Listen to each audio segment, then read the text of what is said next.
Hello. तो पिछले class में हम लोग इलेक्ट्रिक करंट के बारे में पढ़े थे, जिसमें करंट का हम लोगों को फॉर्मूला हुआ था, मिला था I equal to Q by T, equal to और Q इक्वल टू होता है एनी, इसलिए एनी बाई टी। अगर चार्ज स्मॉल हो, छोटा चार्ज हो और बहुत कम टाइम में पास करे, तो ऐसा भी लिख सकते हैं I equal to D Q by D T. ठीक है, ये भी डिफ्रेंसिएशन के रूप में लिखा आ सकता है। चले, अब जो है सो इस पर हम न्यूमेरिकल स्टार्ट करते हैं। जैसा कि हम पिछले क्लास में बतलाए थे कि अगला क्लास जो होगा उसमें न्यूमेरिकल किया जाएगा, तो अब जो है सो इस पर हम न्यूमेरिकल शुरू करते हैं। तो पहला न्यूमेरिकल अब देखा जाएगा।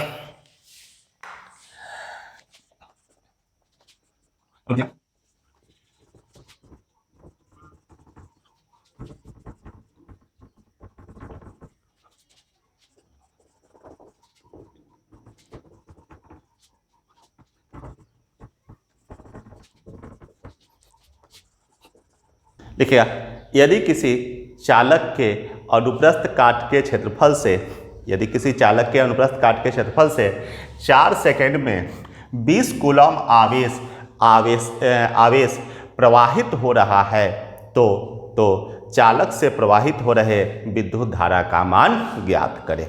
चलिए, सिंपल सा क्वेश्चन है। Q इक्वल टू कितना, 20 कूलम, और T इक्वल टू कितना, 4 सेकेंड, 4 सेकेंड। तो I इक्वल टू, एकदम सिंपल क्वेश्चन दिए हैं, Q बाई टी, यानी कि 20/4 हो जाएगा कितना, 5 एम्पियर। कितना उससे करंट फ्लो हो रहा है, 5 एम्पियर जो है सो करंट फ्लो हो रहा है। चलिए अगला क्वेश्चन पर आते हैं।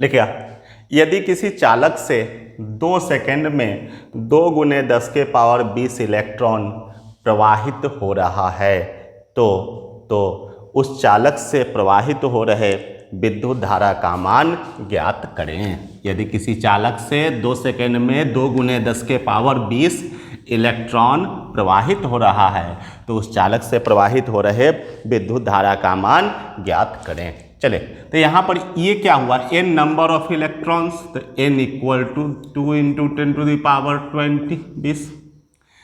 E equal to 1.6 × 10⁻−19 coulomb. ठीक है, और T इक्वल टू हो गया 2 सेकेंड, तो I इक्वल टू हो गया NE बाई टी। तो n का वैल्यू कितना, 2 × 10⁻−20, E का मान 1.6 × 10⁻−19, सॉरी -20 नहीं, +20। तो और बाई टी कितना, 2 सेकेंड, 2 से 2 कट गया, तो हो गया 1.6 × 10⁻1। देखिए, 20 - 19 यानी कि 1 लिखने की आवश्यकता नहीं है, यानी कि हो गया 16, 1.6 × 10 यानी कि 16 एम्पियर। कितना करंट पास हो रहा है उससे, 16 एम्पियर जो है सो करंट पास हो रहा है। तीसरा,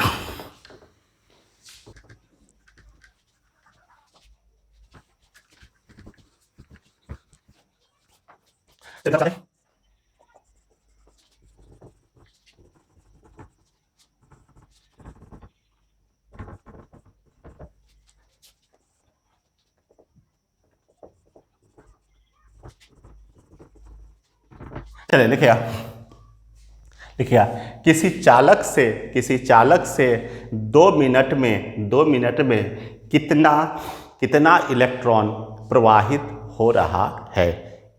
कॉमा देकर के आगे लिखेगा, यदि यहाँ कॉमा देना है, यदि उससे 3.2 एम्पियर विद्युत धारा प्रवाहित हो रही है, तो ठीक है, इसी को पलट कर लिख सकते हैं। यदि किसी चालक से 3.2 एम्पियर विद्युत धारा प्रवाहित हो रही है, तो 2 मिनट में उससे कितना इलेक्ट्रॉन प्रवाहित हो रहा है। चलिए, तो यहाँ पर जो है सो हमको निकालना है नंबर ऑफ इलेक्ट्रॉन्स। कितना टाइम में, 2 मिनट में। तो आप लोग जानते हैं कि सेकेंड में लेना पड़ता है, इसलिए 2 गुने 60 यानी कितना 120 सेकेंड। कितना करंट पास हो रही है, तो I = 3.2 एम्पियर। तो हम लोग को निकालना है n, तो फॉर्मूला यूज करेंगे I = NE/T। तो यहाँ से हो जाएगा n = IT/E, नहीं हो जाएगा IT/E। I का वैल्यू कितना 3.2, T का वैल्यू 120/E। E का वैल्यू कितना, E का वैल्यू कहाँ गया, E का वैल्यू तो पता ही है 1.6 × 10⁻⁻19। ये कट गया कितना 2 बार, तो हो जाएगा 12 दूना 24, 24 गुने 10⁻19 यानी कि 2.4 गुने 10⁻, कितना, यहाँ देखिए -19 ऊपर गया था तो +19, तो हो जाएगा 1 2 19 2 21 इलेक्ट्रॉन्स। इतना इलेक्ट्रॉन जो है सो उससे प्रवाहित हो रहा है। चलिए, ये सब कुछ बेसिक क्वेश्चन था। अब आगे बढ़ते हैं, हम लोग बढ़ते हैं टाइप्स ऑफ इलेक्ट्रिक करंट, विद्युत धारा के प्रकार।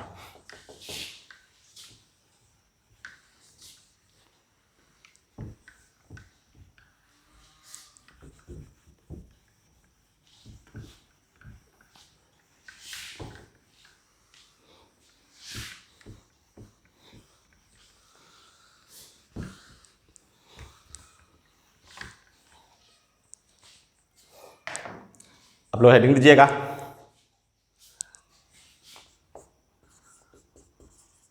टाइप्स ऑफ इलेक्ट्रिक करंट, विद्युत धारा का प्रकार।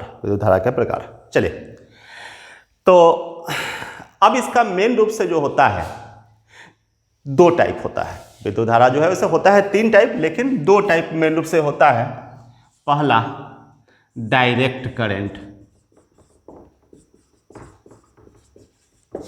जिसको डीसी कहा जाता है, जो कि बैटरी सबसे जो मिलता है वो होता है डायरेक्ट करंट। दिष्ट धारा, हिंदी में लिख सकते हैं इसको दिष्ट धारा। और दूसरा होता है अल्टरनेटिंग करंट।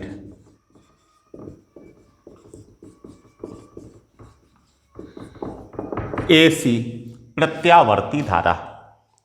2 प्रकार का विद्युत धारा है, एक दिष्ट धारा और दूसरा एसी अल्टरनेटिंग करंट प्रत्यावर्ती धारा। ठीक है, पहले जो बनाया गया था, पहले जो निर्माण किया गया था वो दिष्ट धारा का हुआ था, डायरेक्ट करंट पहले बना था। और बाद में जा करके दिष्ट धारा जो है सो जैसा कि बताया जाता है कि ये बेंजामिन फ्रैंकलिन इसको बताए थे। और बाद में जा करके ये जो है सो निकोला टेस्ला का नाम आप लोग सुने होंगे। तो टेस्ला जो है सो अल्टरनेटिंग करंट बनाए थे। दोनों का कुछ अपना अपना विशेषता है। दोनों अल्टरनेटिंग करंट कुछ ज़्यादा विशेषता से पूर्ण है, तो थोड़ा सा लेकिन डेंजरस भी ये होता है। तो ये हुआ डायरेक्ट करंट दिष्ट धारा और दूसरा हुआ अल्टरनेटिंग करंट प्रत्यावर्ती धारा। तो आप लोग पहला हेडिंग दे दीजिएगा डायरेक्ट करंट दिष्ट धारा। डायरेक्ट करंट दिष्ट धारा। दिष्ट धारा क्या है? इसमें क्या होता है कि धारा का परिमाण और दिशा, ये मतलब उसका मैग्नीट्यूड और डायरेक्शन जो होता है सो चेंज नहीं करता है। आप जान रहे हैं कि एक पॉजिटिव चार्ज दूसरा नेगेटिव चार्ज, पॉजिटिव चार्ज के कारण प्लस भी बनता है और नेगेटिव चार्ज के कारण माइनस भी। करंट का जो फ्लो होता है, जो एक्चुअल डायरेक्शन है, वो माइनस से प्लस की ओर होता है, जो कि आगे हम बतलाएंगे इसी चैप्टर में आप लोगों को पता चलेगा। वो होता है माइनस से प्लस की ओर, लेकिन कन्वेंशनली परंपरागत जो तरीका है उसके आधार पर ऐसा बोला जाता है कि वो होता है प्लस से माइनस की ओर। ऐसा जो परंपरागत तरीका है, पहले से ऐसा माना जा चुका है कि करंट का डायरेक्शन किधर से है, प्लस से माइनस की ओर। शायद आप लोग भी अभी यही जान रहे होंगे कि इसका जो डायरेक्शन होता है सो प्लस से होता है माइनस की ओर, लेकिन एक्चुअल डायरेक्शन जो है, जो वास्तविक डायरेक्शन है, वो होता है माइनस से प्लस की ओर। ये क्यों होता है आगे आप लोगों को क्लियर हो जाएगा, आगे आपको मिल जाएगा इसी के बारे में जानकारी। चले, तो फिलहाल जो है सो यहाँ पर डायरेक्ट करंट में क्या होता है, जो करंट एक वन वे प्लस से माइनस की ओर मानिए या माइनस से प्लस की ओर, एक्चुअल डायरेक्शन तो यही है, लेकिन कन्वेंशनली परंपरागत रूप से हम लोग ऐसा मानते हैं कि वो जा रहा है प्लस से माइनस की ओर। तो जो है डायरेक्शन जो भी मान रहे हैं, तो ये जो है सो वन वे फ्लो करता है। अगर प्लस से माइनस की ओर मान रहे हैं, या जो भी सर्किट डायग्राम जो दिखाया गया है वो प्लस से माइनस की ओर ही दिखाया गया है, माइनस से प्लस की ओर नहीं दिखाया गया है, क्योंकि ये बाद में जाके पता चला है। तो शुरू में जो सर्किट डायग्राम जो बन चुका था, तो उसी के आधार पर आप आज भी लोग मान रहे हैं। चले, तो ये जो भी जो डायरेक्शन ये वन वे हुआ, मतलब प्लस से माइनस की ओर लगातार जाते रहेगा। ये कौन सा हुआ? डीसी हुआ। डीसी में वन वे जाते रहता है। लेकिन अल्टरनेटिंग करंट में क्या होता है कि उसका पोलरिटी चेंज होता है। एक बार प्लस से माइनस की ओर होता है, फिर माइनस से प्लस की ओर, उसका डायरेक्शन जो होता है पोलरिटी उसका चेंज होते रहता है। ठीक है, ध्रुव उसका माइनस प्लस आपस में चेंज होते रहता है लगातार। किसमें?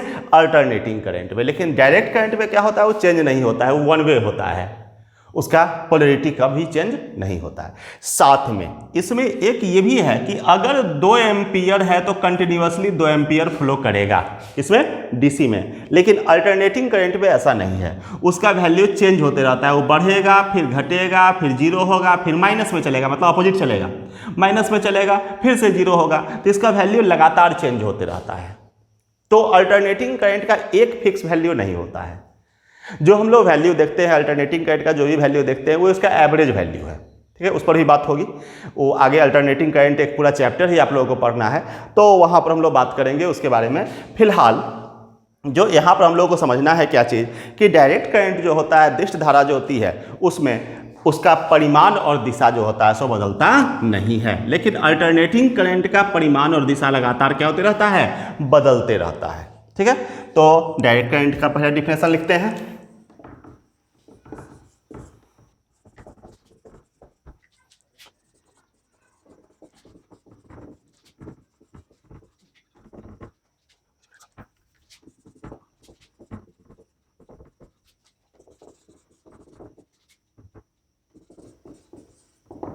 देखिए, वह विद्युत धारा जिसका परिमाण और दिशा, वह विद्युत धारा जिसका परिमाण और दिशा समय के साथ परिवर्तित नहीं होता है, उसे दिष्ट धारा कहते हैं। पहला डायरेक्ट करंट डीसी, दिष्ट धारा, हिंदी में डीसी दिष्ट धारा। तो लिखेगा वह विद्युत धारा जिसका परिमाण एवं दिशा समय के साथ परिवर्तित नहीं होता है, उसे दिष्ट धारा कहते हैं। इसका ग्राफ देख लीजिए। ये चूंकि वन वे है, तो ये हुआ टाइम और ये हुआ करंट ऊपर की ओर, और ये जो होगा एकदम फिक्स। एक बार जितना करंट फिक्स हो गया उतना ही करंट जो है सो कांस्टेंट रूप से बढ़ते चला जाएगा। तो ये हुआ इसका डायरेक्ट करंट का ग्राफ, इसको नोट कीजिए। अब जो है सो आते हैं हम लोग एसी, अल्टरनेटिंग करंट। एसी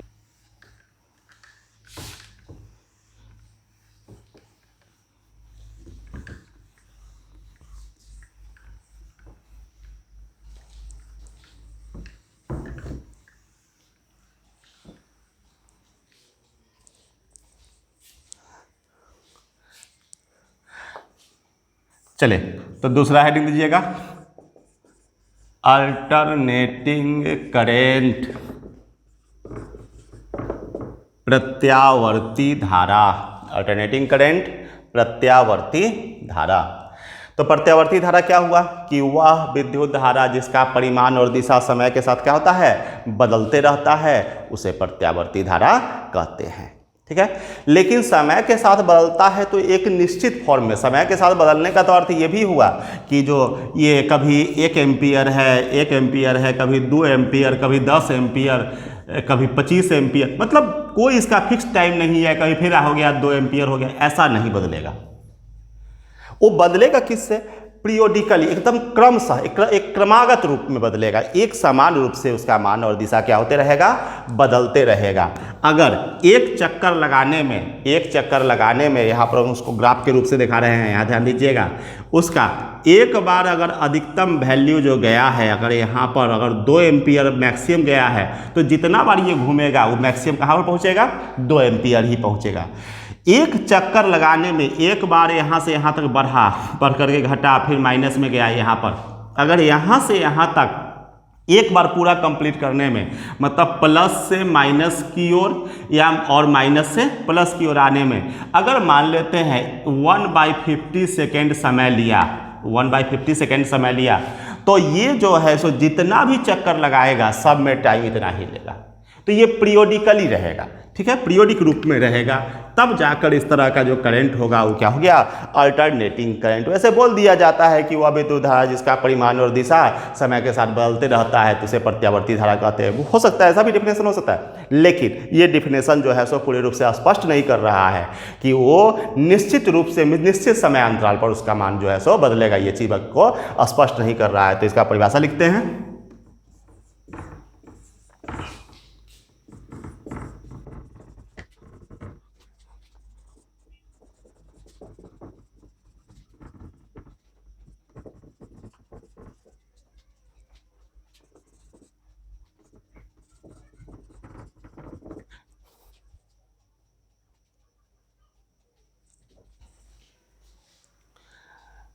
लिखिएगा, वह विद्युत धारा, हिंदी में लिखिएगा, वह विद्युत धारा जिसका परिमाण और दिशा, परिमाण और दिशा एक निश्चित समय अंतराल पर, पीरियोडिक का जो पूरा विश्लेषण होता है एक निश्चित समय अंतराल, देखिए वह विद्युत धारा जिसका परिमाण और दिशा एक निश्चित समय अंतराल पर परिवर्तित होते रहता है उसे प्रत्यावर्ती धारा कहते हैं। फिर से रिपीट कर रहे हैं, वह विद्युत धारा जिसका परिमाण और दिशा एक निश्चित समय अंतराल पर परिवर्तित होते रहता है उसे प्रत्यावर्ती धारा कहते हैं। इसी पे लिख दीजिएगा।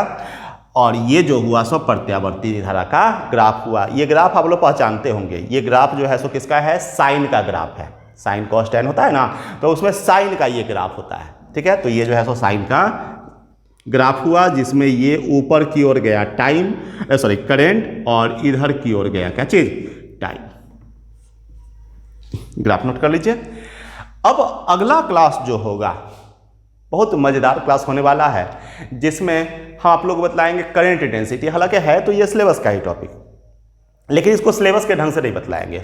इसको हम बतलाएंगे जो इस करंट डेंसिटी के आधार पर ही जो वायर का निर्धारण, घर में वायरिंग होता है, आप देखे होंगे कहीं पर जो है सो मोटा तार का यूज किया जाता है, कहीं पतला तार का यूज किया जाता है, अलग अलग तरह का वायर का यूज किया जाता है। कहीं एसी है उसके लिए बहुत ज़्यादा मोटा तार जो है सो 6 mm 4 mm। आखिर किस कारण से इस तरह का जो है सो वायर का डिसीजन लिया जाता है, निर्धारण किया जाता है, वो आपको पता चलेगा अगला टॉपिक, यानी कि करंट डेंसिटी में। बहुत इंपॉर्टेंट पॉइंट है, बहुत मज़ेदार पॉइंट है, इंपॉर्टेंट से ज़्यादा मज़ेदार है। तो और उससे आपको बहुत सारी जानकारी आपको मिलेगी जो कि आपके घर में कभी थोड़ा बहुत अगर इलेक्ट्रिकल प्रॉब्लम हो गया तो वहाँ पर जो है सो आप लोगों को उससे सहायता मिलेगा जो किस तरह से इसका यूज किया जाए। तो आप लोग एकदम मिस नहीं कीजिएगा। तो फिर हम मिलते हैं अगले क्लास में।